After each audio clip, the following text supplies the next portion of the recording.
Welcome to another edition of Geek News Now with our special Zemo intro.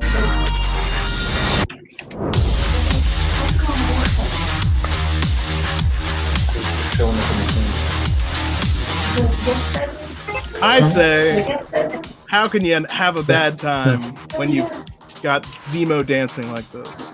I don't know. But all that aside, we are here on MCU Mondays once again to talk about the MCU on Monday. What do you know? I'm joined as always by my co-host Debbie. We're going to update the song to include her as well. I'm hearing some clamor. I don't know who's got some clamor happening in their background. Yeah. Anyway, clamors. I know you all are clamoring for us to begin, but we are joined our panel today, as it is sometimes mixed up. We've got David, the head of the Literary Legion, right there below me, and I believe two of your underlings. Is that correct? No, just the one. Just the one? Yeah, Andrew's the only one. And Tyrius, where do you find yourself? So I'm actually with the gaming squad here on GNN. You guys can our crowd can mainly find me on Twitch. Absolutely, and we've got links to everything in the description below. So whether you want to see the news on geeknewsnow.net, we've got the link to that. We've got our YouTube channel. We've got the Twitch channel. We've got it all in the description. Now that that's out of the way, how about that latest episode of The Falcon and the Winter Soldier?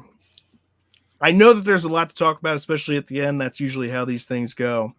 Let's try and start off with a little bit of a chronological order. Bucky interacting with the Wakandan police force, essentially, and getting.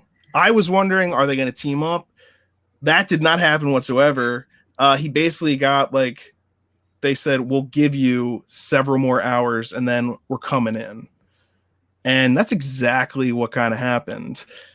What did you guys think about that? Were you surprised that they gave him time at all?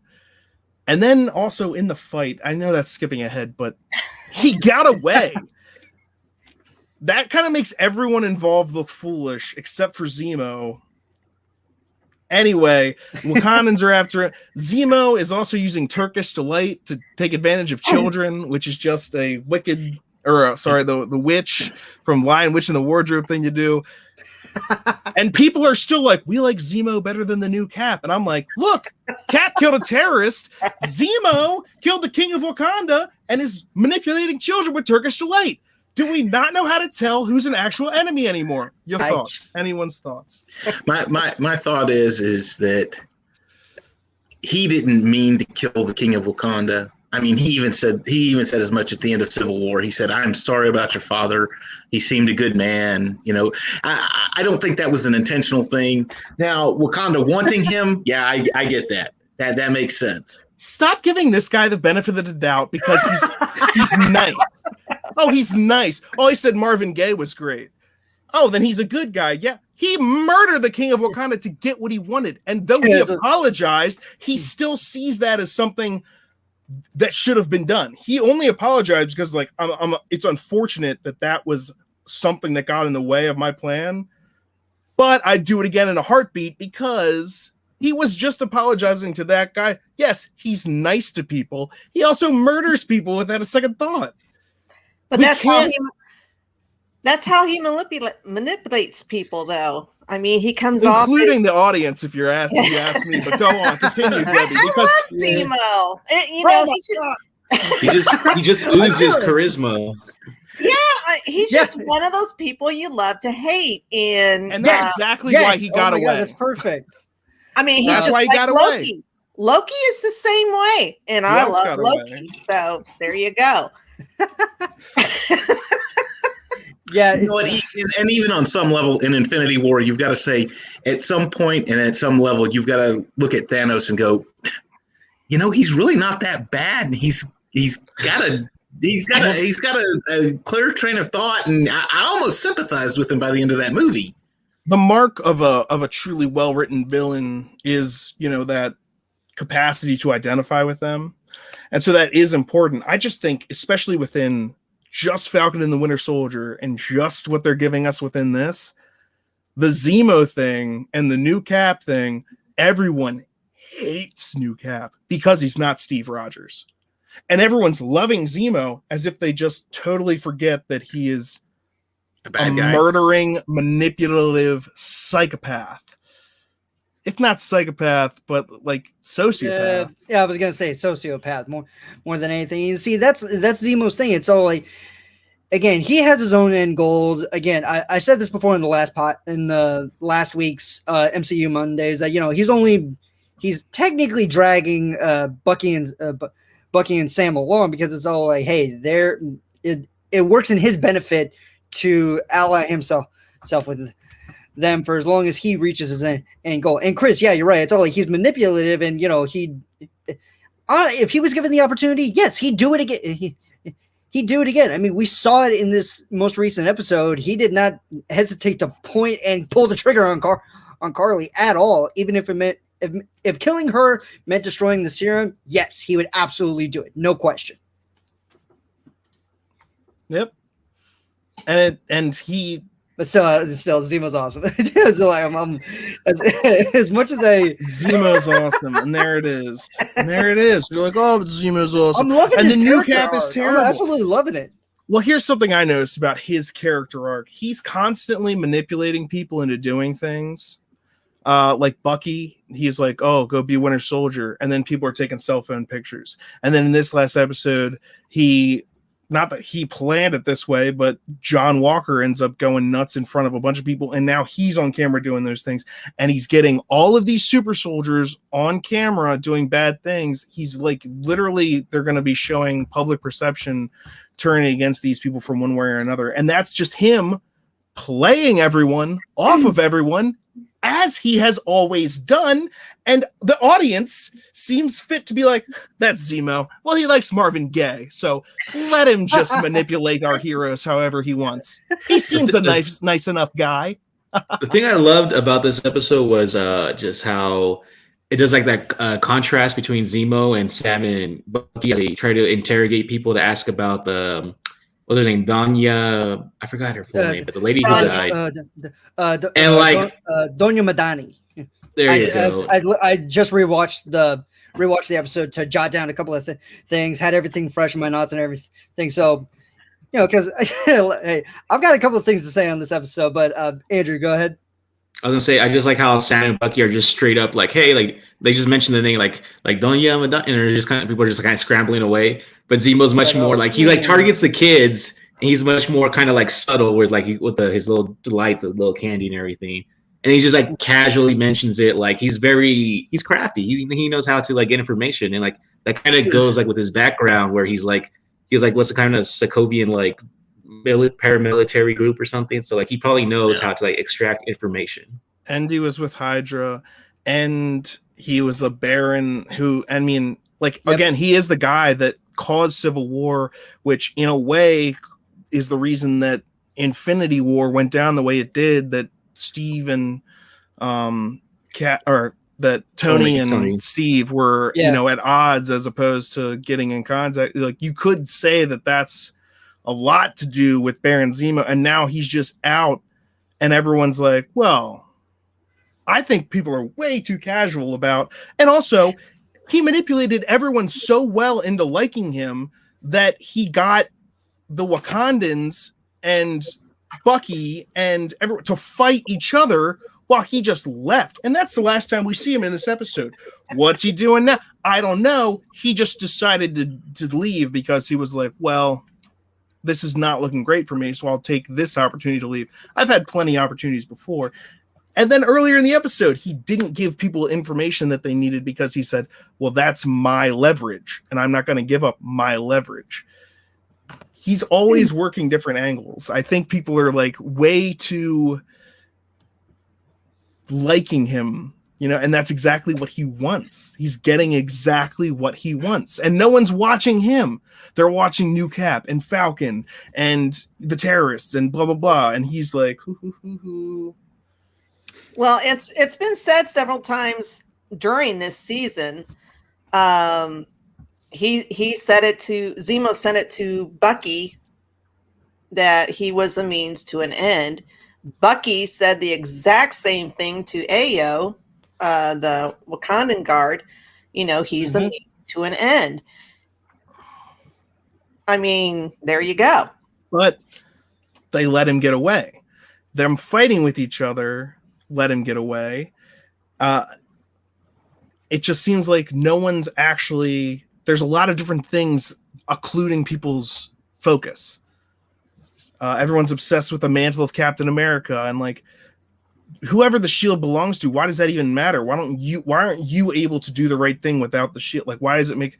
And I get it, because it is a symbol, but whoever's behind it is going to be, you know, I think that's kind of what they're setting up, especially with the end of the episode, is like, just because they're carrying the shield doesn't make them Captain America.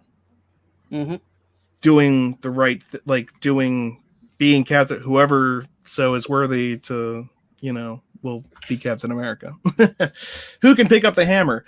I would be very doubtful that John Walker could pick up Thor's hammer. No.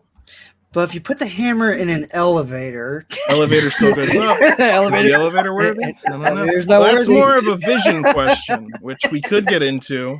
Where the hell is albino Vision in all of this? Apparently doing something more important. He'll be in the last episode. Yeah, that'll be I've heard, you know, as these rumors go, apparently the next episode is going to be the longest episode. There's going to be some sort of cameo. But if we remember WandaVision, there's going to be a Luke Skywalker level cameo. So I'll just watch the next episode and not form any opinions. The latest rumor actually came from the showrunner himself. He said there's... Well, the other one, came from damn Vision. And he was like, I was the cameo. And so it's like, I don't think you guys understand what regular people go through when listening to what you say. I'm sorry, Debbie, because... And I'm not a regular person, clearly. I mean, are any of us really? What is regular? They're just trolling the fans. That's all they're doing. I think over... Okay, so look at this. You've got 12 years worth of Marvel MCU. 2008 Iron Man 1, and ever since then fans have been coming up with theories. Okay, what's going to happen next? What's going to happen in this movie? What's going to happen in this movie? How is this going to... And eventually we got to, how is this going to tie to the Infinity Stones, and how is this going to play out with Thanos? And I mean, theories were flying all over the place. I think now they've realized we're just going to put a whole bunch of crap together, and it's going to be a good story, and it's going to leave a whole bunch of theories that could go one way or the other, and we're just going to drive the fans nuts, and that's all we're going to do. It's just a big troll is what it is. We're just going to drive it. That's what Marvel is so good at, because they take so many elements from the different comics, and they mix them all together into these shows, just different elements from, you know, the various comics. So you can't, it's so hard to try and figure out what they're doing, but that's what gets the fans talking like we are, and it keeps interest in the show and in future shows. Well, it's one thing to keep interest in a show. It's another thing to mislead entirely and do things like Ralph Boner, if you will. Not to dredge up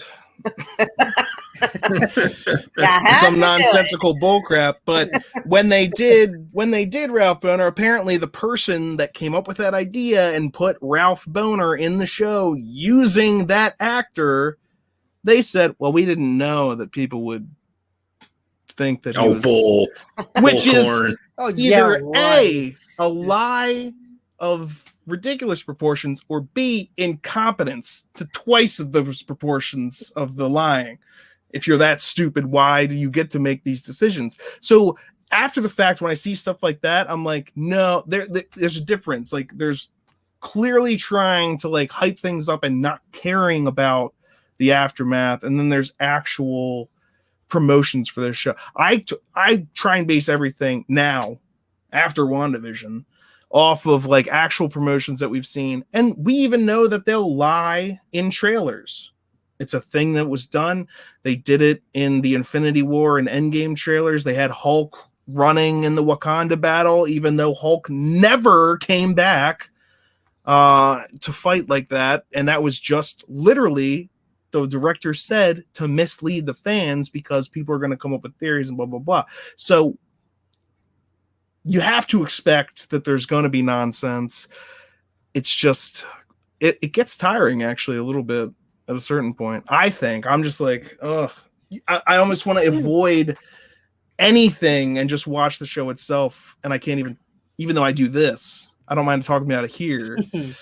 But like out there I see things and these memes and all kinds of stuff, and I'm just like, oh, and some of them are great. The theories abound. It's just, I mean, just looking at some of the fan sites, it's like there's 3 or 4 theories that pop a day.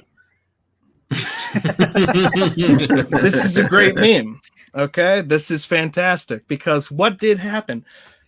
Zemo was crushing those vials, which I was wondering at that moment. I was like, is he going to take one of those? And he didn't. Oh, he stood fast to his ideals that he has. Another reason why people liked him, I think. They probably added that. Oh, he didn't even take one. What a great guy. But then, yeah, he got jacked in the face by this. Now, I don't know that John Walker was not a super soldier yet. He had not gotten the vial yet. He had not picked it up. But a shield in the face. Right there. And he's like, they play it off like he's holding an ice pack to his face, and he looks totally normal. That would destroy you. Are you a normal person with normal bones? Crunch, okay? It doesn't bounce off. I don't care. I made a post about that earlier. I was like, look, I know that the shield doesn't obey the laws of physics, but does his face? Well, I mean, the shield is made of vibranium, so it is like a third the weight. So, I mean, but no, I agree with you, Chris. I mean, if anything, I'd say that would have left like a faint scar at that. It's maybe even like a slight scratch.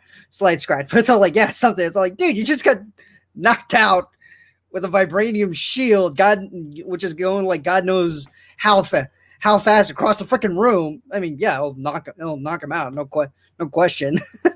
I'm saying he should be dead. I just think it's funny, because the bouncing of the shield was something that Cap did usually to knock out enemies and things like that. Mm-hmm. A lot of the times, though, they were wearing helmets. And like when we saw them, I'm just thinking of Captain America Civil War, the opening scene when he's going up against like the people in full tactical gear and stuff like that, and he's bouncing the shield off people and kicking them into stuff.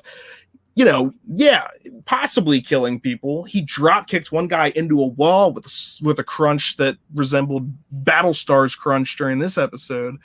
But for the most part, it seemed like he was using non-lethal tactics. That shield to the face, the unarmored face, I was like, oh my God, they just killed Zemo. And then later he was fine. I was like, oh, okay. Oh, he's fine then. Okay. That's all right. I don't know. They need the rest of the story to happen. They still need him alive. Well, I was just like, he just got spammed in the face. Yeah, and obviously the shield can take down at the end of the, for anyone that says, oh, it's a non-lethal weapon. Well, clearly if you crunch it into a super soldier's face 3 or 4 times. Yeah. And Zemo's not a super soldier, hence why the one time should be enough for him. That aside. what did you guys think of Zemo? And I'm not gonna. If you liked him, that's fine. It's good. I actually like that people are liking him as much as I complain about. I think it shows they're doing a very good job with this show. But I watched him. He manipulated the kids, told them not to tell. But then he's with the people that he told the kids were bad people later, and it's like, yeah. And is this Dr. Doom's country? I don't know. Latvia? No, It's not? that's no.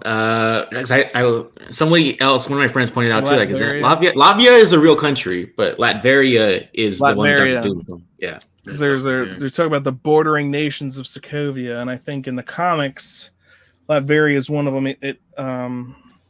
I think Debbie mentioned that she thought that Thunderbolt Ross was going to be coming into this at some point. Other people I've seen have posited that Dr. Doom will make an intro.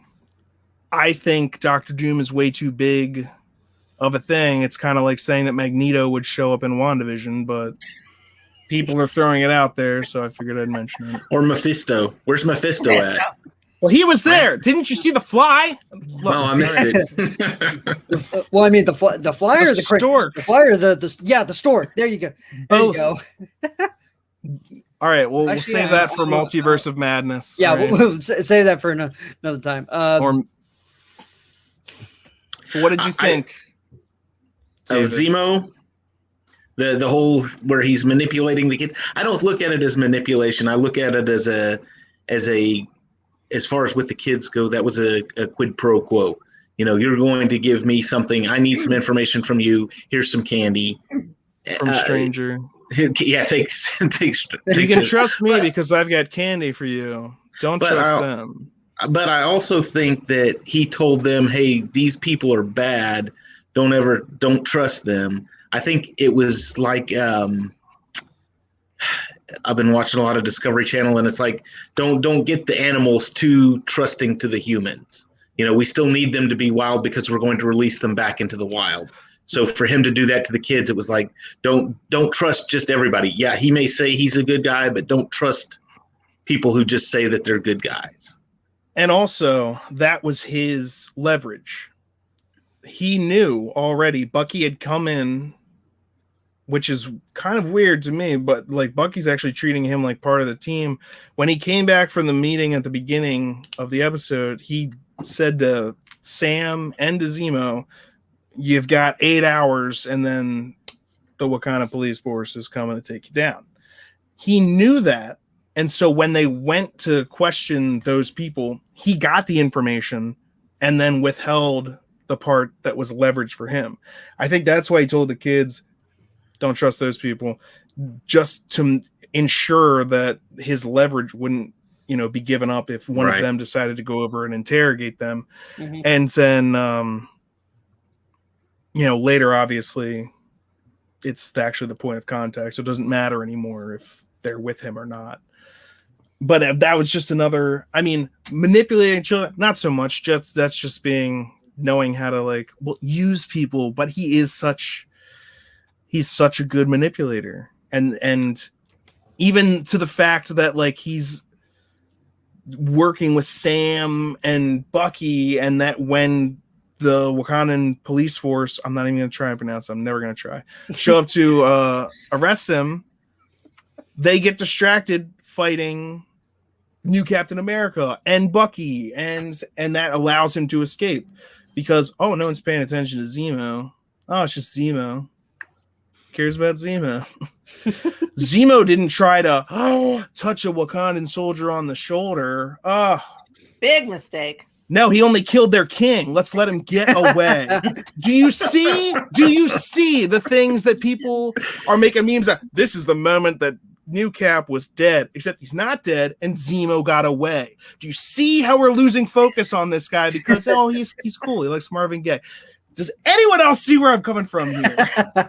This guy he's great. I love it. I see where you're coming from, Chris. Well, it is definitely within the interest that Zemo, again, his past crimes, especially against especially against the country of Wakanda, which is why the freaking Dora Milaje want him so freaking bad. So, like, I mean, yeah, you may be a good guy, you may have a thing for Marvin Gaye, but that doesn't excuse what you did. You're coming with us. And plus, let's face it, I mean, with everything that's going on with John Walker, it's all like all the hate is kind of going towards him. I want to be clear on this. The hate is going towards John Walker, not Wyatt Russell, the actor. Yeah. But that's just a personal thing. That's also, well, I've seen the thing out there, but also that's the media making a bigger deal out of things as it's prone to do. And hopefully, I also, when it goes back to people have sent death threats to the actor or things like that. And I've seen people like, I can't believe this is happening. And I've seen media portray it as Marvel fans send death threats to. And I'm like, can we put a pause on this sort of broad labeling here? Because in the recent past, it was, always Star Wars fans are the worst. All those toxic Star Wars fans. Can we just admit that if any property gets large enough, you're going to have fans from all spectrums and all walks of life, and some of them to you are going to be assholes, no matter what. That's going to happen. And any celebrity that gets big enough gets death threats or assassination attempts. Look at Reagan. Look at, the Beatles. And that was not normal. That was not, clearly all Beatles fans must be insane psychopaths who want to murder. No, there was a person or some people who took it too far. That does not mean Marvel fans hate the actor. So I just hate when things get blown out of proportion like that. Yes, there are some people out there who don't understand the difference between reality and television. You'll see those same people saying, how come Spider-Man in Captain America Civil War didn't realize that Sam Jackson was Mace Windu? And they're like, and to which I say, because it's a movie and they're really? Someone explain reality to this man. I don't have time. Anyway. Yeah. Moving on. I've seen it, and that, yes, he is doing a great job, and his character is being hated by the audience, which is kind of, and you know why too? It's just because we know Steve Rogers. We know we've known this Captain America for how long? The MCU, Steve Rogers, Captain America. I can do this all day. And now we've got someone who's not him. Who could honestly be as good as him? Even if Falcon had taken up the shield, you'd have people complaining because he's not Steve Rogers. If Bucky had taken up the shield, you'd have people complaining because he's not Steve Rogers. And actually, it's pretty interesting to see this guy who's trying to live up to be a perfect soldier, but that also wasn't why Steve became Captain America. It's because he was like a good man. And that's like the effects of the serum and what they have on people. So I guess my next question would be, who do you think Power Broker is? It is not Sharon Carter. You don't think so? I don't know. Are we backpedaling on that? Because I'm not. I am not yet ready to call back on that. I think she may have. I've got a feeling she may have just said that to Sam, especially when they were over the lines. It's all like, "Hey, Power Broker kind of went a little bonkers when you killed the golden goose." I feel like she may have just said that just to kind of lead him off.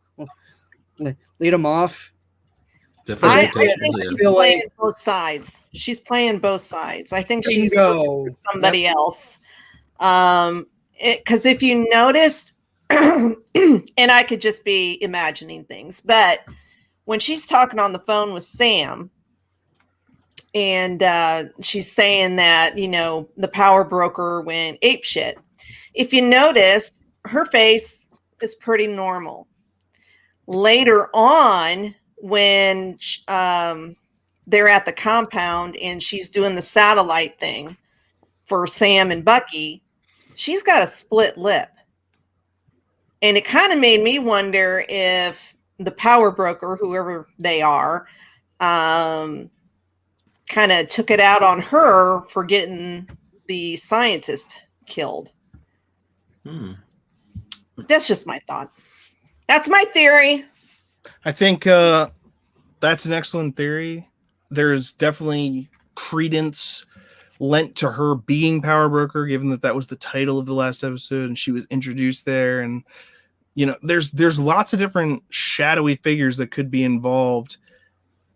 I think she's involved somehow, but I've seen other theories online that Zola, is that his name? The computer guy, Arnim Zola.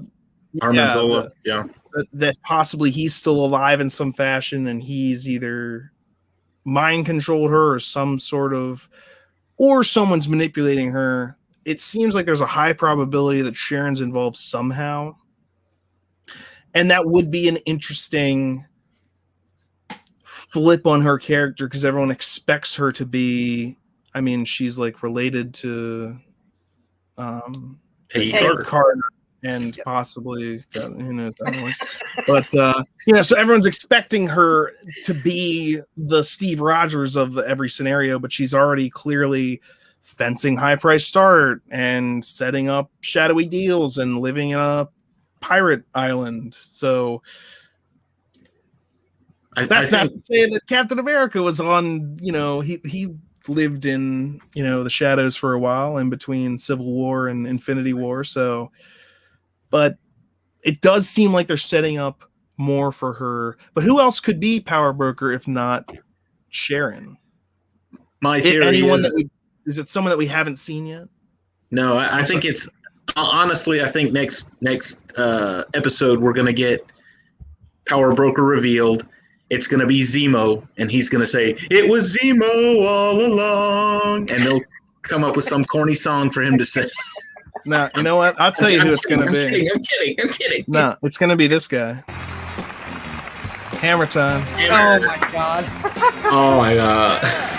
You were the power broker the whole time. You know what? That's what I'm talking about. That wouldn't surprise me because that's what that I'm talking type about. of name is just the kind of thing he would come up with. Honestly, I love the character of Justin Hammer. I would love for him to return. I love his character. I love his character and the actor Sam Rockwell. Fantastic guy from Galaxy Quest. Tons of other roles. Have you never seen Moon? It's like a one-man performance of Sam Rockwell. Anyway, highly suggest his entire little weapons demo after Rhodey got the Mark I series, going through all the weapons. He's all like, our boys in the uniform call this Uncle Gazpacho, Puff the Magic Dragon. Goes through all the weapons. The minigun. The X-Wife. Yeah. The X-Wife. So okay, we gotta do this for what? You gotta level with me. Here. I can't read anything. Yeah, I love that whole bit he does too, where he's just talking about the little missile, and he's like, I forgot. He gives like so many nicknames. Dico Sibo. I call it the X-Wife. Yeah, there you go. It's like it blows up the bunker underneath the bunker. It's actually so amazing. People give Iron Man 2 so much crap, which I don't understand. I mean, some of it I do, but with him as that character, he is such a wonderful shadow alternate of Tony Stark. He really is. What Tony would be if he hadn't been in the cave, and if Tony was second or whatever, because also this guy's who's been living in Tony's shadow. Now Tony's trying to do something more than just produce weapons or whatever. This guy is still competing with the old Tony Stark and trying to do it in a way that the old Tony Stark did. That's why he did that dance. That's why he's trying to impress the reporters that Tony's already slept with. And that's he's always coming in second in all these different ways. And that fuels his need to be better. And that's a good villain. That's fun. And and he's such that shadow of Tony Stark. It's so funny. And that's why this new Captain America is such an interesting and compelling villain Captain America, because he's like a shadow version of the Captain America we know. It's like, is that Captain? Kind of, but he's doing stuff just a little bit differently. Like that. That's better than some saluting robots, am I right?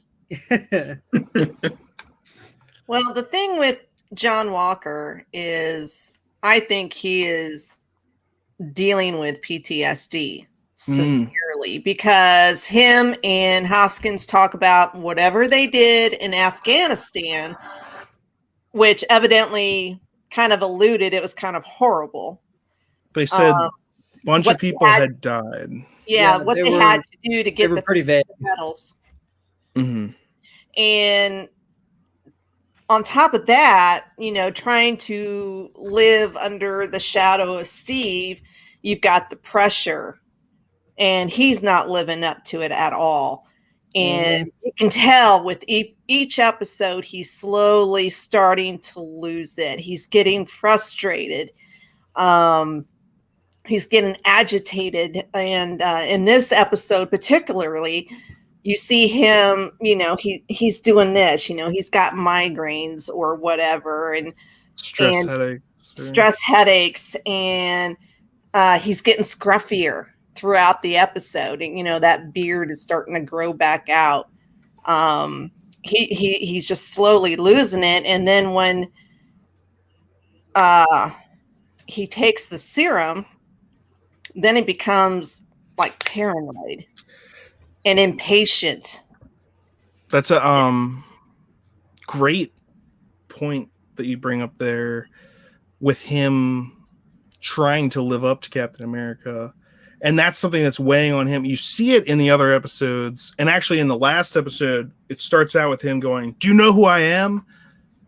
Mm-hmm. He's thinking of himself as Captain and trying to, but not acting like it necessarily. My brother pointed it out after he'd taken the serum, and when he's on the run chasing after one of the terrorists, he does a lot of Captain America looking stuff. Like he lands like Captain America, he throws shield, he finally jumps out the window with the shield. Yeah, the superhero landing, the arm block. Yeah, that was very. He starts doing some classic Captain America stuff. So it's like he's finally being Captain America, but at the same time, how does it end? And like, what does it end up in? Not what Cap would do. And again, this is that comparison to Steve, the unavoidable comparison, which everyone's going to be doing. And it's like Zemo said, "Well, there's never been another Steve Rogers. Mm-hmm. There's never another Tony Stark. No one. There's never another anyone. There's never another Zemo. There's no one. There's not just exact copies of anyone.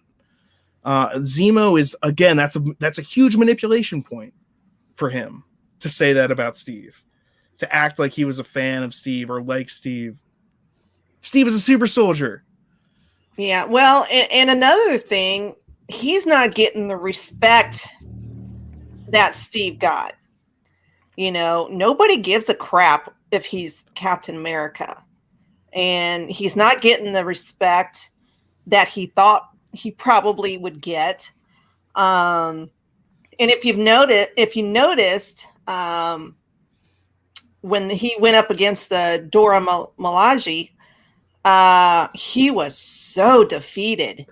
I mean, he even says, you could see it in his eyes. They weren't even. He says they weren't even super soldiers. Yeah. Now, something to tie to that, and God help me, I watched it twice, and I went back and I watched the other one. When he's going through this, the music that's playing, listen to the music that's playing, because the same music is playing when Thanos throws Gamora off at the Soul Stone, and the same music is playing when Hawkeye throws Widow off for the Soul Stone. It's that Soul Stone music. It's like Red Skull said, it's a soul for a soul.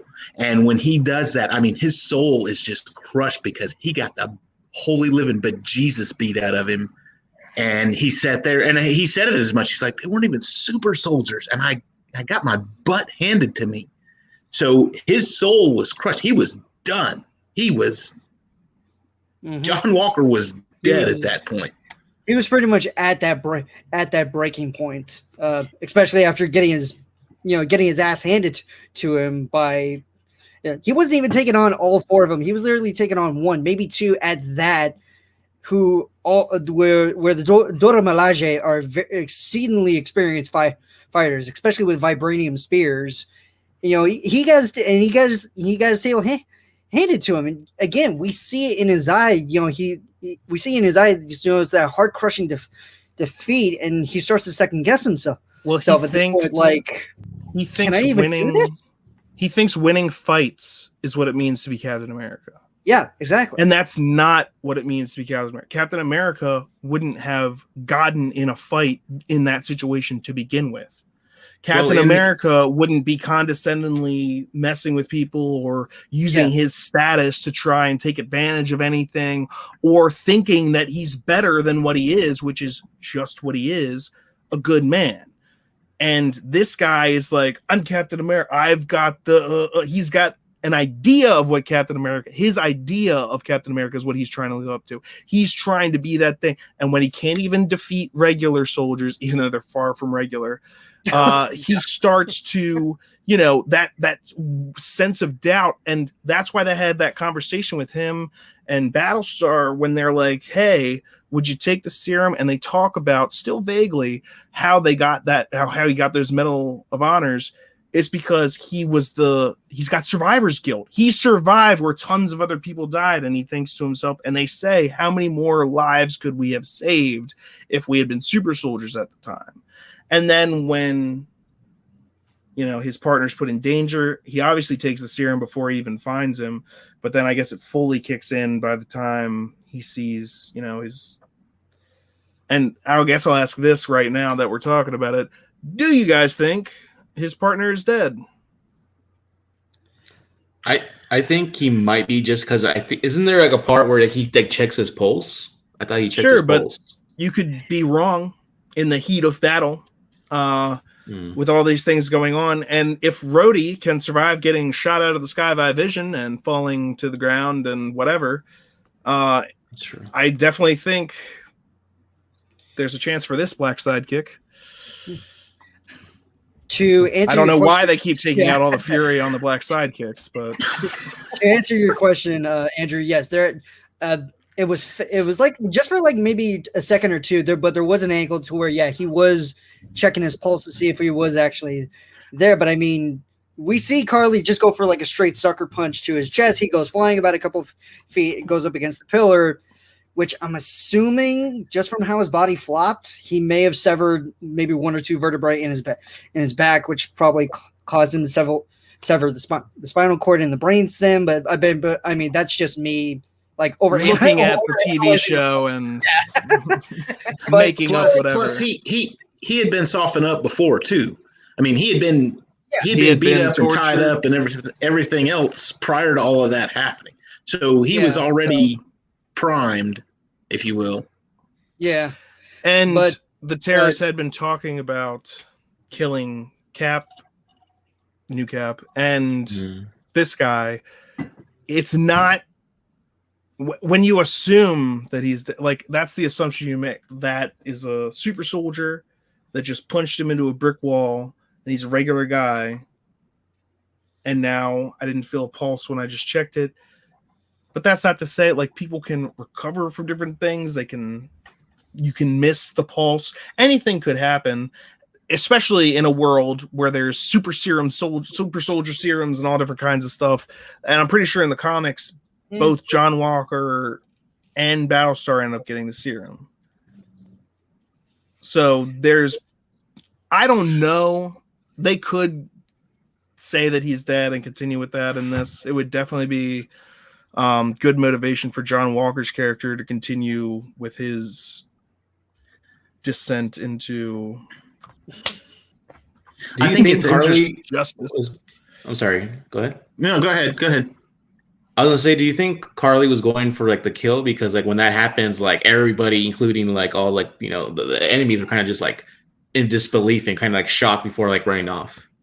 I think she just reacted with her super strength, because she was also like during that time Bucky and Falcon were doing stuff, and so you had a super soldier and different people, and she's not a professional. You know, she's just someone that has it. That's the other thing. Like Captain America trained his ass off. Bucky trained all the time. These guys have super strength. They've got super agility, things like that. But there's talent, and then there's honing and harnessing that talent. I don't think these guys have done that.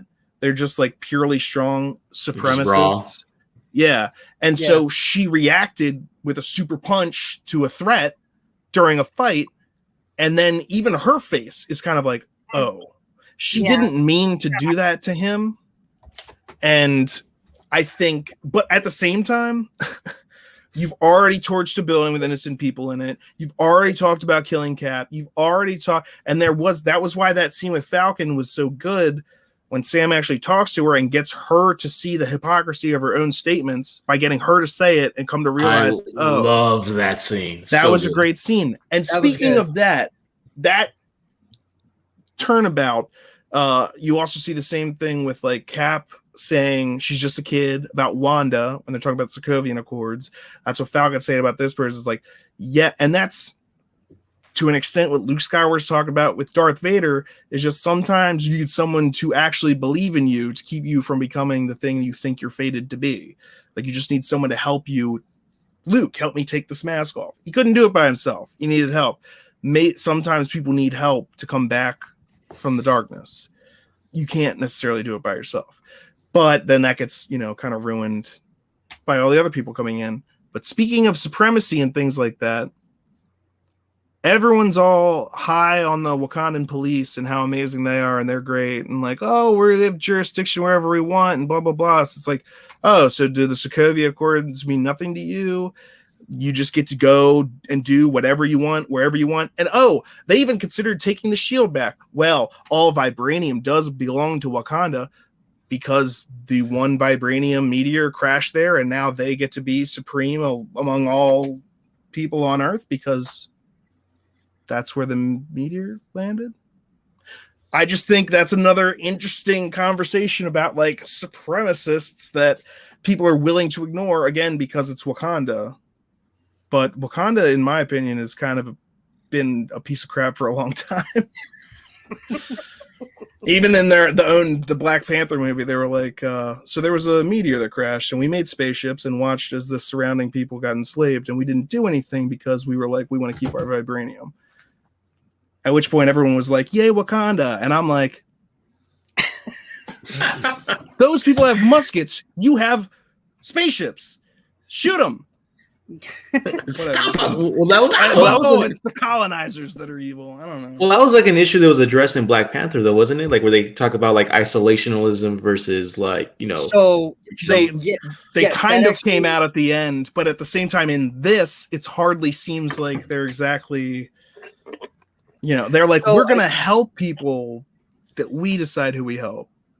Yeah, so in this, and I can kind of see the hypocrisy in that, because it's like in the Black Panther movie, it's all like, the whole idea of the isolation is all like, okay, we don't want to be, and number one, we don't want to be like the rest of the world to where we get tied into everybody's problems, and two, if we do, some people are probably going to want our vibranium. That's more than likely going to end badly. So we're just going to close ourselves off to the rest of the world. Now, as far as the whole thing that's going on with Zemo, that I can kind of understand, because it's all like, hey, you still kind of did this thing, you killed our king. Yeah, we're not going to let that slide. We're not going to let that slide. The only reason that AO said that was, on the fact of, hey, we have jurisdiction wherever we find ourselves to be, is predominantly within the interest of Wakanda. They're not meddling in anybody's issues going on. They just want to see, like, hey, we're going to get this guy. That means they're beholden. That means they're beholden only to themselves. That's the inherent problem. That was what the whole Sokovian Accord things was about. Who takes responsibility for the things like that? The whole thing that they were coming out was to join that, become a part of the world. But now they're saying we have jurisdiction wherever we want. We can do whatever we want. As far as Wakanda says, who cares about what the rest of the world's? Not that all of the people involved in this whole situation, by the way, I would love to know what their arguments for jurisdiction are. What is the new Captain America doing in Latvia? Sam and Bucky. What are they? What? Why doesn't someone just arrest them? What's going on? Like, I don't. Well, in hindsight, Bucky. They even say, "Oh, you broke Zemo out of jail." They're like, "Well, he did that by himself." It's like, "Well, you're hanging out with him." Yeah. So like, well, he did that by himself. Technically, it's all like, well, let me throw you a hypothetical. And since then, you've been chilling, riding in his cars, taking his airplanes, drinking his champagne. So, at what point are you collaborators with a supervillain? I saw a great meme earlier today where it was a meme, and it's like John Walker telling the Dora Milaje that they don't have jurisdiction in Latvia is like the most American-ass thing possible. Right. Well, that was like, this new Captain America acts much more like America than the old legit, like real legit America. Yeah. I actually, here's one, I think. So.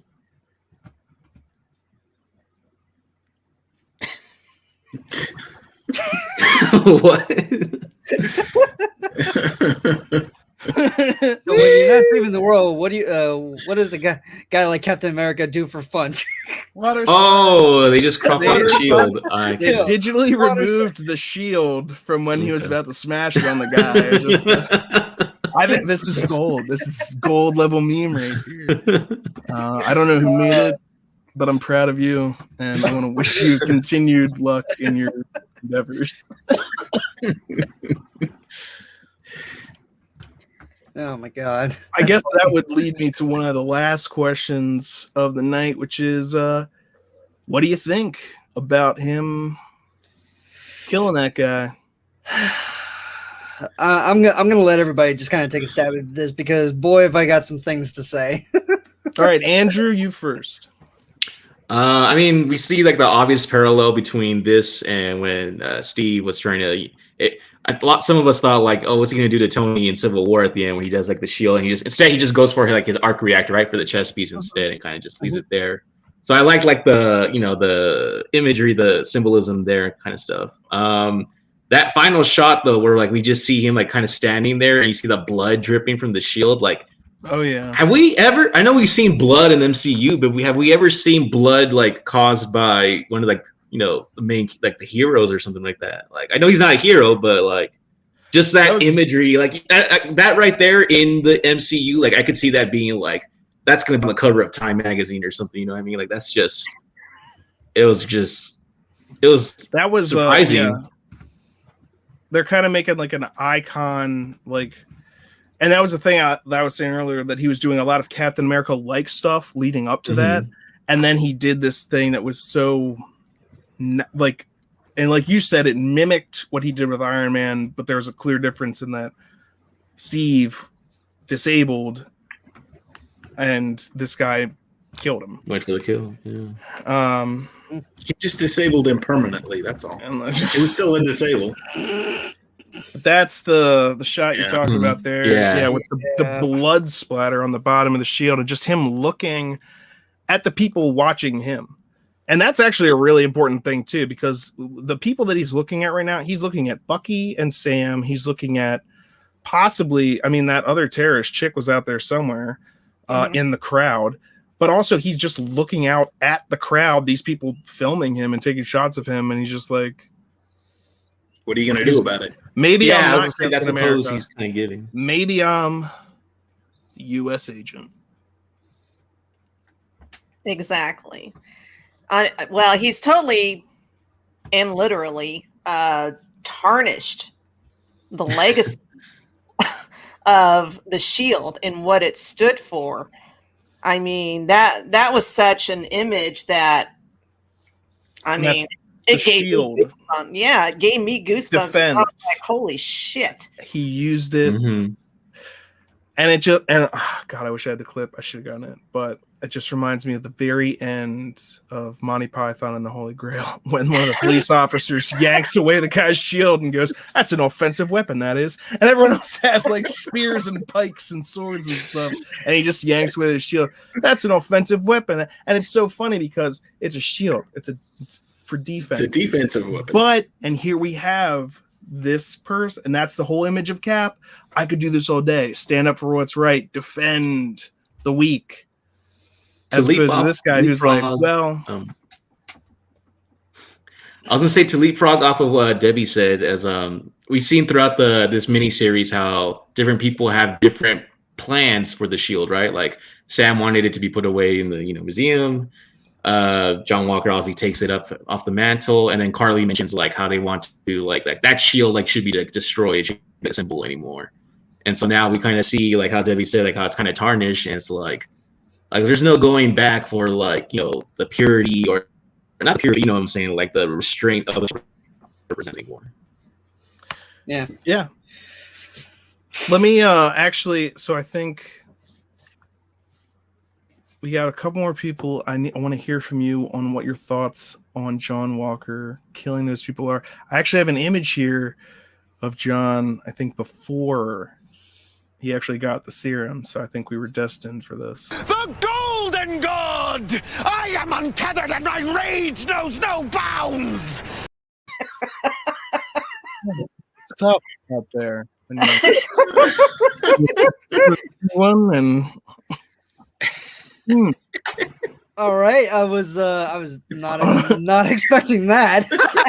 I was waiting for the video to play, and I realized it was in the video. I was like, oh. Okay then. Which anyway? Okay, so I think. Wait, David, did you? Oh yeah, David, did you have anything you wanted to touch on? With John Walker and the with the big final moment with the shield and the. Honestly, again, I'm going to dip into the music because I think the music really made that scene. And if you'll notice when it went into the end credit music, it was not the same credit music. It was very, very dark and very somber and very much of oh my gosh, what the crap just happened here. So as far as him doing it, am I surprised? No. Honestly, when I looked at it, I was like, okay, he has the serum. He's got roid rage right now. That's what it is. He's raging. His friend just got killed in front of him, and he's pissed off, and he did an un-Captain America-like thing. And in fact, we were watching it, and I was watching it with my son, and I was like, he's beating the crap out of that guy. And then I looked, and I was like, look, all those people are videotaping him. This is going to come back and haunt him. And then he killed him. I'm like, oh, that's really going to haunt him. That's really going to come back and bite him in the butt. I told my son, I was like, he's not going to be Captain America anymore. Not Captain America, but again, maybe U.S. agent or something like that. But as far as come back to bite him, I think I was saying the same thing a couple episodes back or last episode when Bucky was fighting people in the bar and people were taking video. I think it's going to more come back to bite Bucky than it is for him, because I think this is actually who he wants to be. This is and he would see from John Walker's perspective, killing that terrorist who had murdered innocent people that the building had been, was the right thing to do. Now, it could be argued you need to take him in, blah, blah, blah, blah. And at this point, he'd probably be agreeing with Zemo. Except Zemo now will want to kill him because now he's a super soldier. Yep. And did you guys notice soon after he took the serum, how his body was reacting to it? I mean, you would see little twitches. His hand was twitch, his arm would twitch, he was just doing, there were slight movements, but you could tell. Well, he was reacting to, I think it's that reacting to sensory information and things that his body wasn't accustomed to before, like being able to hear things you couldn't hear before, or react to out of the corner of your eye, or and also muscle. I mean, it's just a super soldier serum going through your veins.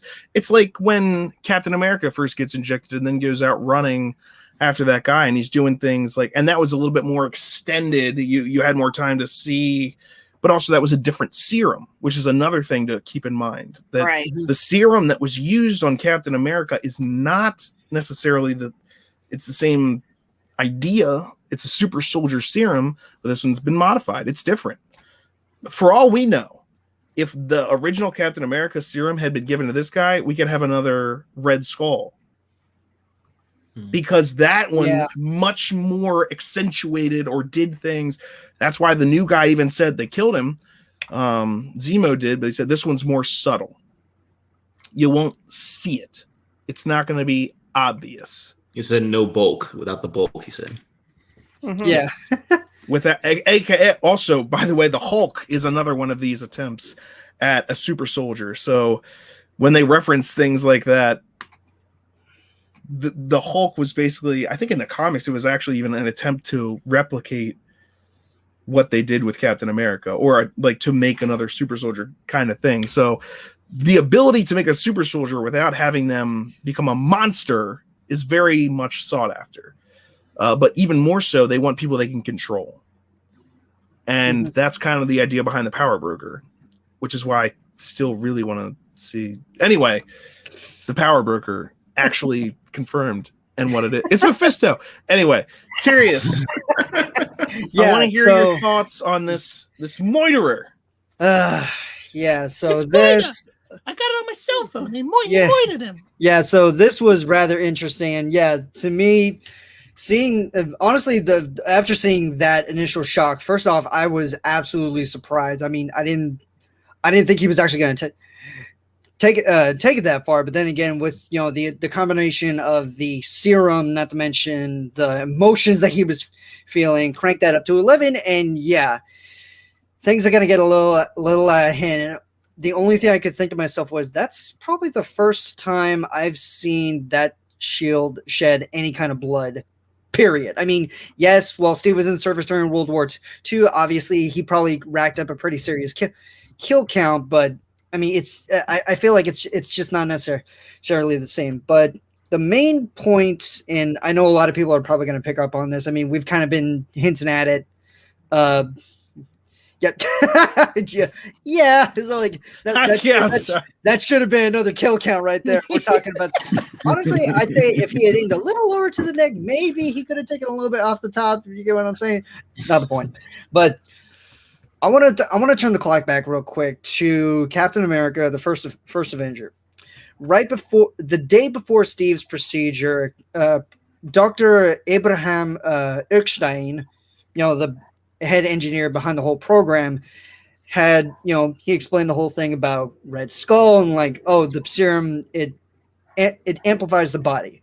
Better is good is better, bad is worse, and we're seeing this effect with John Walker. But one of the biggest takeaways I want everyone to recall is that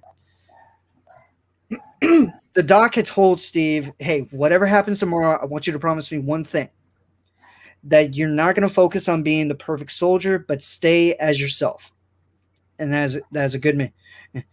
And that is a good man. And as as another point, we've kind of seen it before, and with that conversation between him with Walker and Battlestar, it's like, yeah, I mean, it's all like we could have used that serum way back when, because otherwise we would have been saving a lot of lives. And it's like, again, Walker, he's feeling that pressure of what it is to Captain America.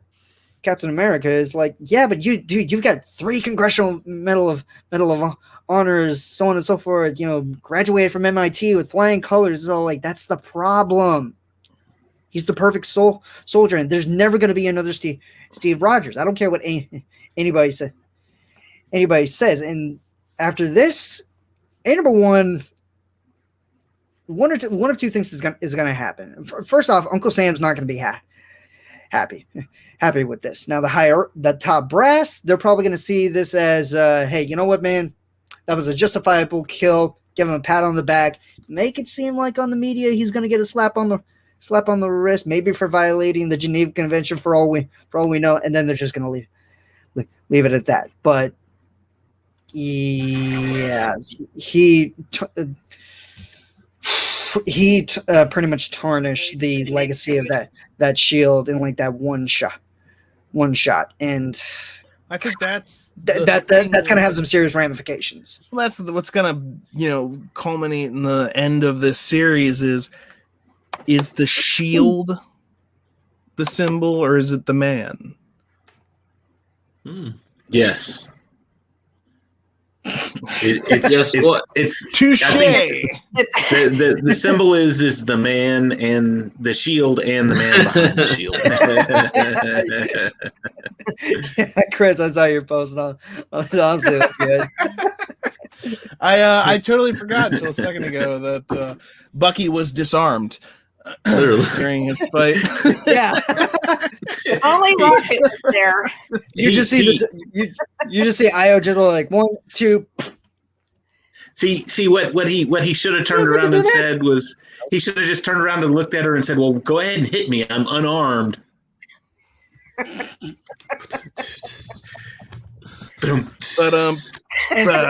instead, Bucky uses his a one-liner on a guy. He kicks through a brick wall, looks at him, and just says, "Stay there." That's all you got. Come on, man.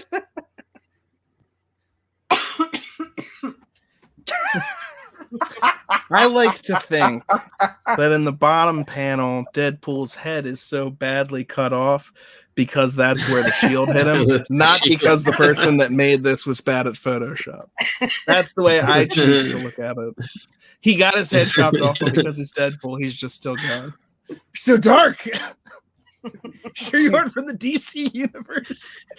And as I was looking at this meme, I was like, Deadpool can now enter the MCU. Like he used to, I know with the rights and everything, he used to only be part of Fox. Disney owns Fox now.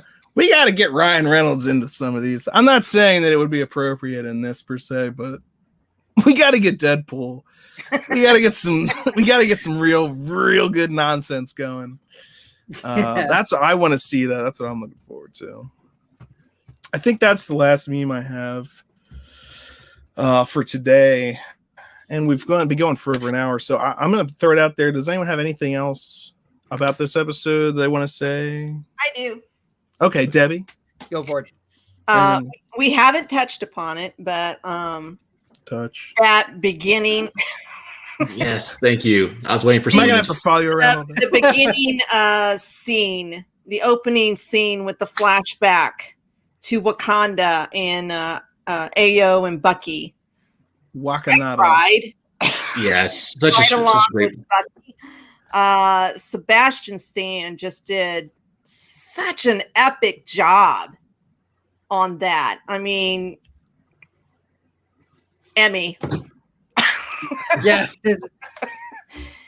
I mean, how do we make an actor cry? Let's shine a light in their eyes. Oh, well. I know I'm callous and uncouth. He did do a really good job on that scene. He did. And that was an important scene because we knew Shuri was going to work on a way to get the brainwashing out. And you could see the connection between Ayo and sorry, that's my cat Chewy. Ayo and Bucky. By Bast. And you can see why they have that connection is because she was working with him, to get that brainwashing out and to prove to him that he was truly free. Yeah, he still has a bit of a dark side to him, but I mean, that was just such an emotional scene to open with.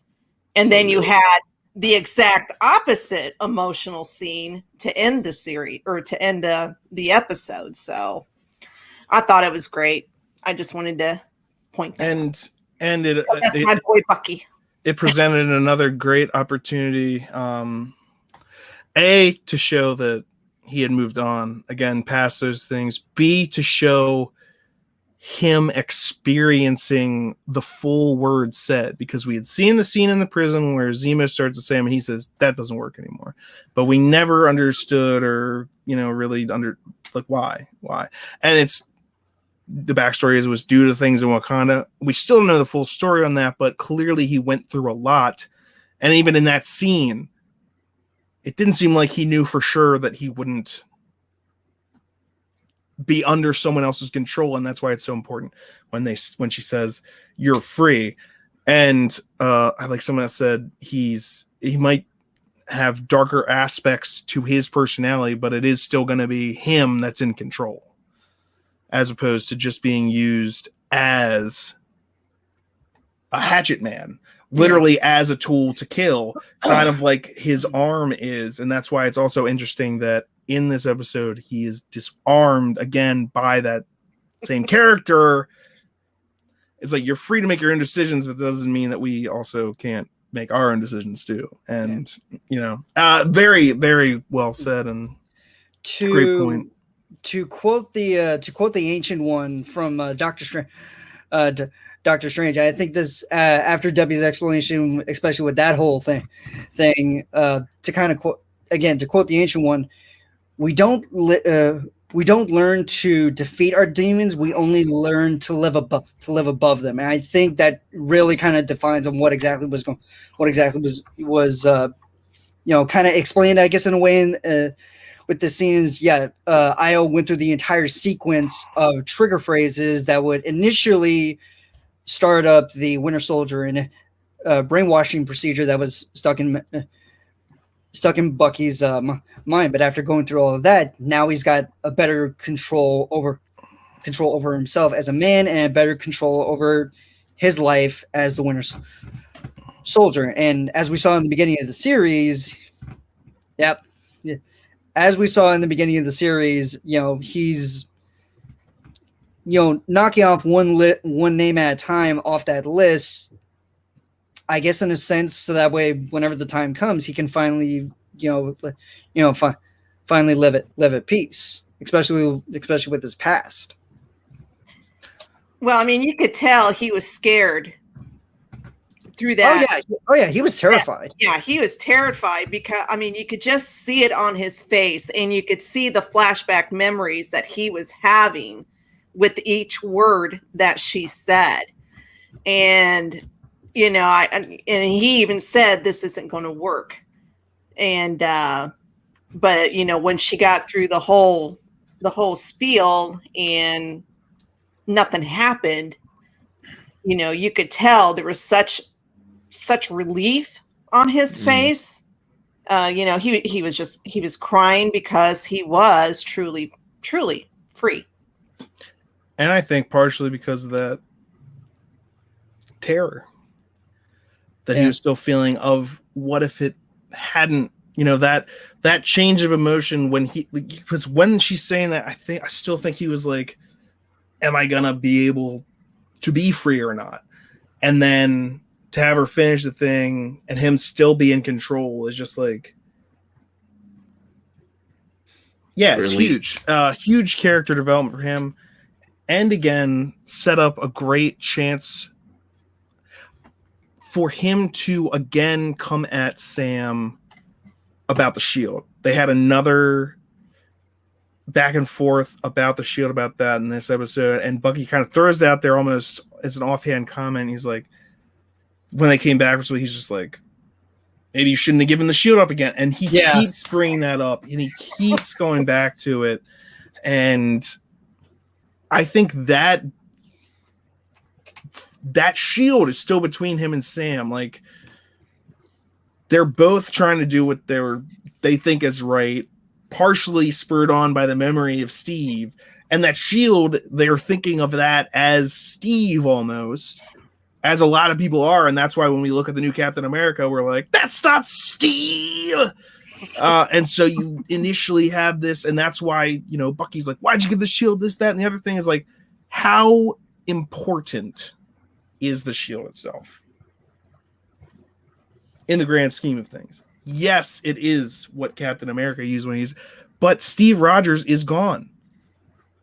Yeah. Maybe it doesn't matter if you have the shield or not, as long as you're actually living up to the ideals of the man who wore it first, wore it best. Well, I think with Bucky, he still has doubts. And he threw it up in the first or second episode, I think it was. Yeah, I think I know what you're talking about. I think it was in like the second episode where he was all like, oh, if Steve was wrong about you, then who's to say he was wrong about me? Right. And Bucky is uniquely now the man out of time. It used to be Steve Rogers and then him and Steve, and now it's just him. And he's actually the only one that knew Steve from before he was Captain America and while he was Captain America and while he was an Avenger. He is actually the closest one to Steve. Sam is like the second closest. But Sam only ever knew him afterwards. And again, that really goes well into that whole PTSD thing and how Sam was someone that dealt with that. And they talked about that a lot in this episode too. Sam talked about, PTSD in soldiers, and so did Battlestar and New Cap. John Walker, they were both clearly had been through stuff. They mentioned that's how he got, how did he get all those Medal of Honors that he had? Well, he watched tons of people die. He wants to save people. He's just willing to kill people in order to do it. He doesn't share those. It's again, the ideals, the things that what are you fighting for and what will you give to do it? That's actually a big conversation that Tony and Steve had so many times, especially in the first Avengers, though. It's like, would you be willing to throw yourself on the grenade and, whatever, throw yourself on the and Tony's like, I just cut the wire. And then 10 years of character growth, and we see Tony willing to throw himself on, understanding what it means to sacrifice yourself for something more meaningful. John Walker is the kind of character who will throw himself on a grenade 10 out of 10 times because he knows a maneuver that will stop the grenade and he'll be alive and everyone will be alive. But he's not going to go necessarily to sacrifice himself for tons of other people. He's actually more of an Avenger, I would say, than a pre-Avenger.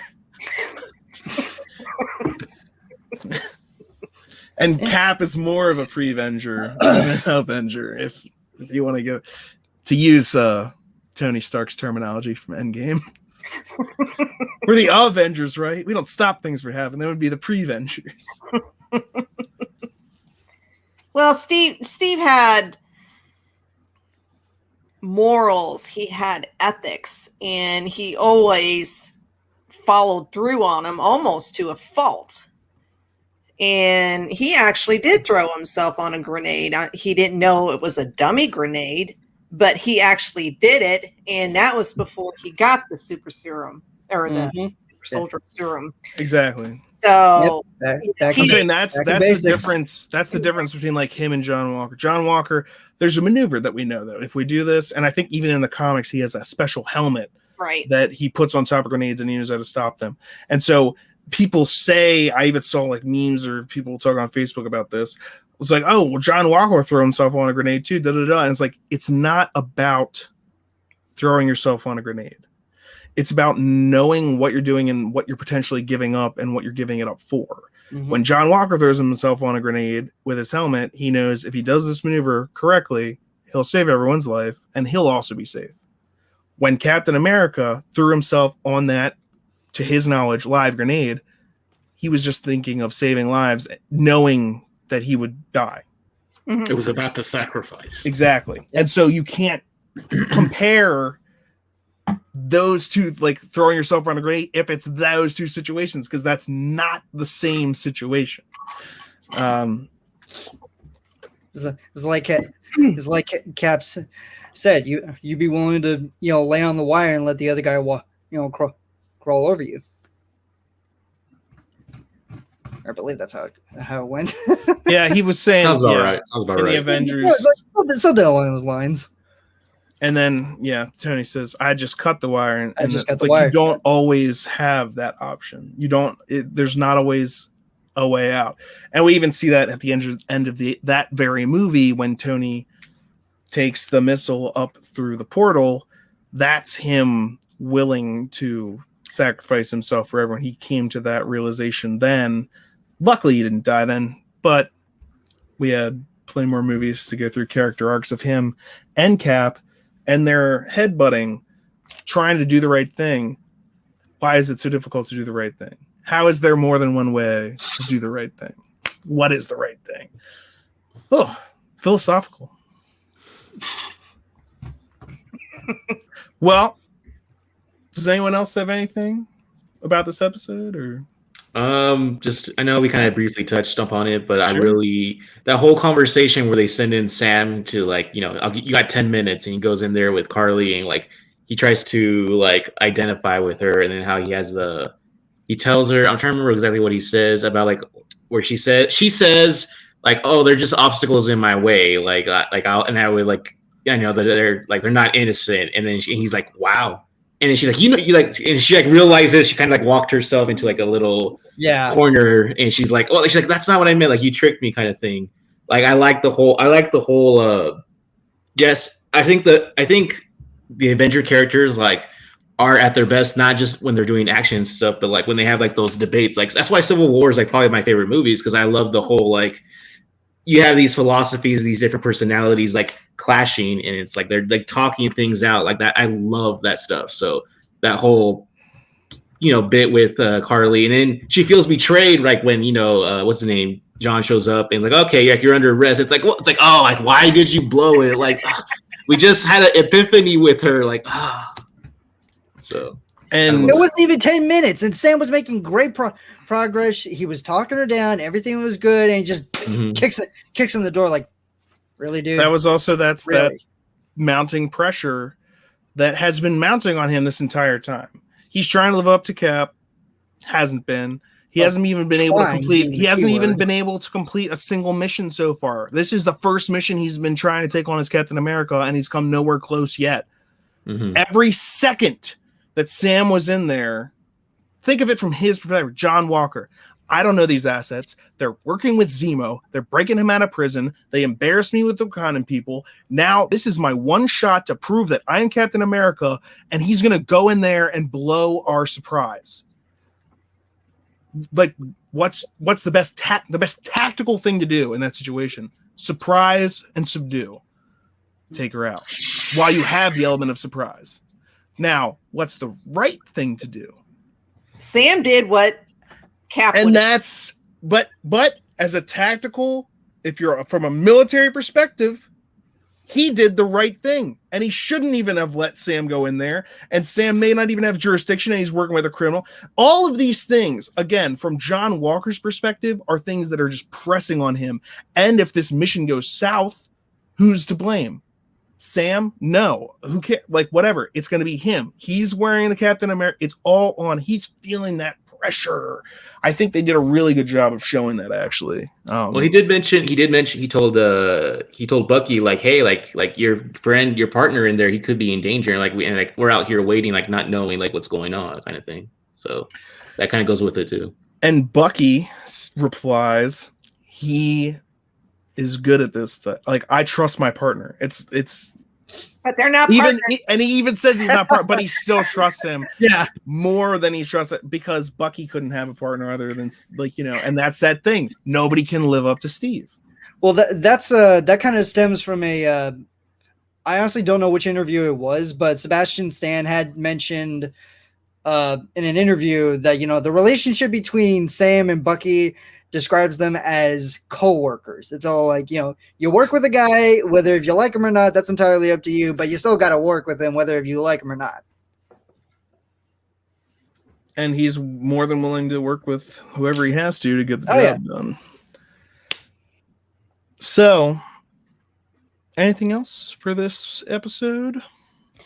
Not for this episode, but I have one. I got my rant out. Hold on. David? uh-oh. Oh, crap. Deefer, you there? Oh, sorry. Okay. All right.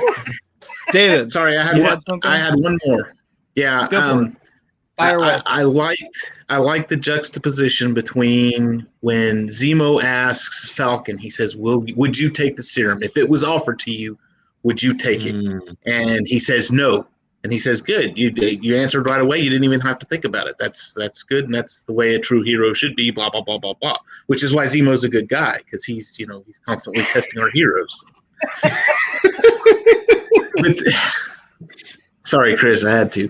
But then, good for you. But then And later on, And that's another one for Zemo. I can't But then- believe Hold on. What do we got? but then later on in the episode, Walker's talking to Battlestar, and he's like, "Would you take it?" And he was like, "Heck yeah, I'd take it." Hell yeah. Yeah. I mean, it was like a no question, no pause for him, no stop to think about it. It was a strict, hell yeah, we're taking it. And he had a good answer for that too. Yeah. And the serums are different. Mm-hmm.